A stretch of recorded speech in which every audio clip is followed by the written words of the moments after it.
Okay. I'm calling the special board meeting of the Sacramento City Unified School District Board of Education to order for May 11, 2022. Superintendent, can you please take roll? Member Pritchett? Here. Member Garcia? Here. Member Rhodes? Present. Member Morowski? Here. Member Wu? Present. Member Phillips? Present. All right. Item 2.0, do we have any public comment for agenda items only? We do not. All right. Item 3.0, board workshop strategic plan and other initiatives. 3.1, adopt resolution number 3270, resolution regarding proposed decision of administrative law judge and implementing classified layoffs. Chief McCard, welcome. Hi, thank you. Good evening, everyone. President Pritchett, board members, superintendent.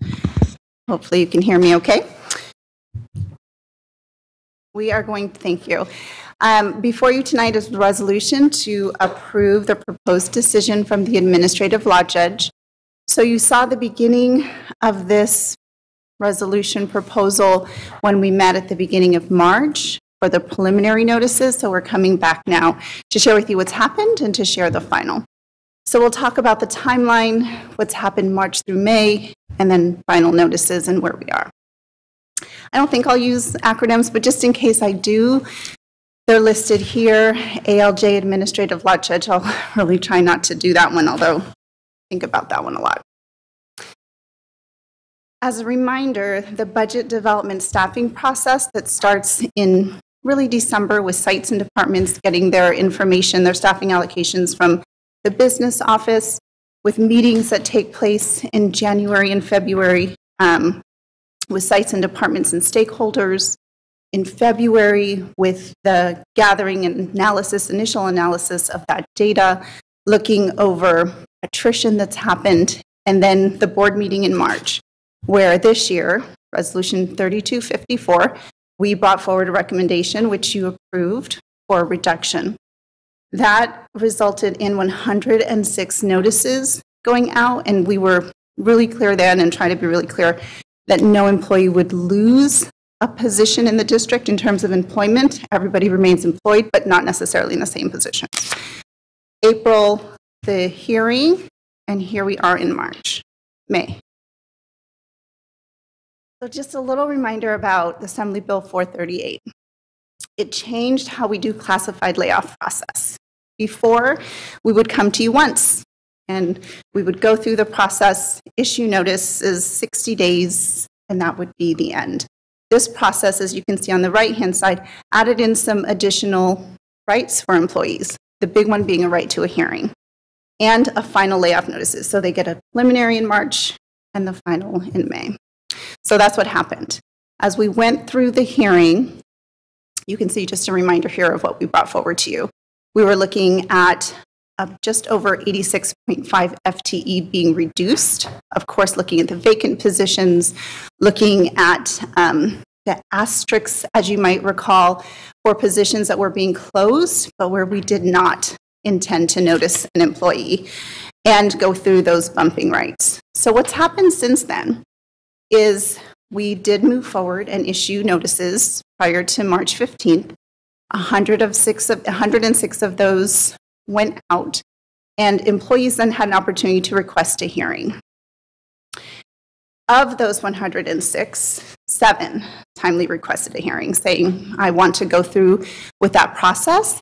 That hearing was held at the end of April, the 26th and the 27th.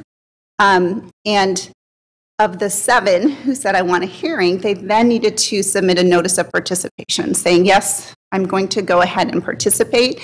And of those 7, 5 did. The hearing was a 2-day hearing in which both sides had an opportunity to go through. And what is talked about in that is, did the district effectively implement the layoff? What the judge, the administrative law judge, determined, and you have that as Exhibit B or Attachment B, is that the district did in fact go through the process appropriately and upheld the layoff. So what that means is that Attachment C, those are final layoff notices that, pending your approval, would go out. No employee, again, would lose employment as a result of the layoff, but they would be receiving notices that either maybe change assignment, you're going to be here instead of here, and there are some who will experience a reduction, so reduction in hours, reduction in work calendar, so it's still in effect. And as we continue to go through, just as we would anytime we are in the unfortunate situation of having to issue layoff notices, we can rescind and pull back. More funding becomes available, additional attrition is taken into account. All of those things continue to go into play. These layoffs are for July 1, but that doesn't mean as of July 1 we stop and say, oh, we can't rescind anymore. The employees go on a 39-month rehire list, where if the district has a position, that exact position, calendar, hours, that's vacant, rather than post and go and recruit for that, we go from the list in order of seniority and offer the position to those individuals. So what would happen here is that we are recommending the approval of this resolution to be able to send notices prior to May 15th, which is just around the corner. We also intend to meet with the union, continue to request to meet with them to not only talk through what is there, we have an opportunity, employees have an opportunity to voluntarily reduce, and those voluntary reduction meetings would mean then they wouldn't get a notice or that their notice would be rescinded since already offered. Because in some cases, employees were aware that this additional 1 hour, additional 2 hours was for a limited time, and by voluntarily reducing, they can stay where they were prior. So that opportunity we want to make sure is presented and explained, and so we look forward to working with the union on that. As I mentioned, enrollment, funding, attrition, all things that continue to play into the picture. So I'm happy to answer any questions. That's the end of our presentation. Thank you. Are there any public comment? No. We'll take board comment. Member Phillips. So just to be clear, I guess there was some confusion regarding special education techs. They're still a part of this layoff, but they're getting notices that say that they're being reassigned in this case. That's one of the categories is of reassignment. So if we're going to change something, this is our official way to notice people. So some people are getting reassigned, some people are getting reduced. Maybe they were 8 hours and they're going to be 6. There are some cases where that happened, and in some cases their calendar might change. You were 11-month, now you're going to be a 10-month employee, which is still a reduction. But you're right, there are different categories. Okay, and the other thing that I'm hearing is that there's not enough, I guess there's not an active opportunity for them to be able to apply for something different. There's something that I'm hearing that, they've been given the notice, they know that they're going to be moved, special ed techs, into the special education classrooms, and there are other positions that they want to apply for, but those positions aren't going to come up until August. Are you maybe thinking about certificated? Maybe. Because that's ringing a little bit of a bell for certificated with classified, and these individuals here, anybody can apply for anything anytime it comes open if they think they're qualified for it. So there are no restrictions on being able to apply. Technically, that's true for certificated as well. But speaking on this classified piece, if there's a position that they want to hold that's posted, absolutely they can apply. Okay, so there are no special ed techs on this particular list. Are there special ed technicians on this list?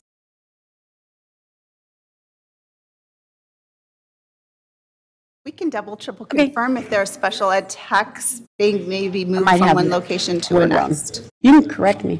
One? Yeah, That was Kafuro's. Yeah. Yes. Okay. There is one. Thank you. Okay.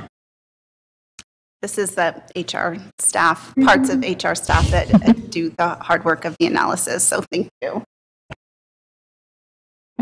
Member Garcia. Thank you. Okay, so I know this is a long, complicated process, and then one of the things that I'm still trying to figure out is the positions, the people in the positions in attachment C. How did that get identified? How do we know who needs to, who was identified to either have a reduction in hours or needs to move? And then remind us of the reasons why that is happening outside of funding. Sure. So for a classified reduction in force, it is due to lack of work or lack of funds. And the process that we go through in terms of analysis and who that affects involves looking at seniority dates, looking at time, positions held, all of those different components, as well as usually the volunteer reduction process happens a little bit earlier. But when you look at attachment A, that is the preliminary notices, right? March. When you look at C, we have been through the administrative law judge. The proposed decision doesn't indicate that we needed to make any adjustments, that in fact we did complete that analysis correctly and that it stands. So what we have now is a final layoff notice, and final meaning they get it by May 15th, it's effective for next year, but not final in that it can be rescinded and things can change as additional things come into play. Like, for example, those voluntary reductions, like additional funding, like enrollment, like attrition, all things that could potentially change that scenario and picture. So the individuals in C are going to, if this is approved and based on the recommendation of the administrative law judge, get those final notices, which will tell them you're going to move from here to here. Or, I mean, there are 5 different letters. Or you were 8 hours and now you're going to be 6, or you were 4 and you're going to be 3, or your calendar is changing. It's telling them that something is different. They're not going to be in the exact same place that they are this year and what they can expect next year. Okay, so then my follow-up question is, so number 3, should enrollment increase? So we know we've had a pretty steep decline in enrollment over the last 2 years. Additional attrition can still happen, or funding be identified. So we know we're going to get additional revenue. So what role does that have in terms of the impact? So the way that process would happen, so once the notices go out, which again, by Friday essentially for the, to meet ed code, what happens at that time, and there are some individuals on here who unfortunately are on here yearly because their funding is funding that always ends, and before we get that new grant award letter, it's usually at the beginning of August when we get that new grant award letter saying, yep, you're going to have it for this year as well. And then we can issue a notice to that employee to come on back to their position. We reestablish the position in the system and we call the employee and they, have the ability to accept and then be placed in that position. So that process of layoffs closed those positions in the books, in the budget, are closed. That's how we can go through and effectively close positions that are vacant, that are for whatever reason, they're closed. In order to open them again and go through a process to get them reopened, something has to change, right? So we show, oh, here we have this grant award letter that brings those 2 positions back. Great. We call those individuals, set the position up, and they're able to come back. That works whether it's any of those things. Hey, we have a resignation or retirement that just came in, so now it's going to affect this position. We can pull that back. So that process is ongoing and actually 39 months in terms of rights that they have to that. But nobody's getting laid off, so would people make it to that list? Yes, because the layoff letter is saying that something's different. Something's going to change. It's not going to be 100% what it is now. So if I was an employee who was 8 hours and my layoff letter says I'm being laid off for 2, and I'm still an employee, I still have a position, it's now a 6-hour position at the school site, I am laid off for those 2 hours. And so I go on the rehire list for an 8-hour position. So if another 8-hour position comes forward and I have more seniority, then I'm first on that list to be called for the 8-hour. So I'll have to decide, do I want to leave my 6-hour, I'm good, I'm going to stay, or no, I have rights to the 8-hour, I am going to go back if the district reopens it. Okay.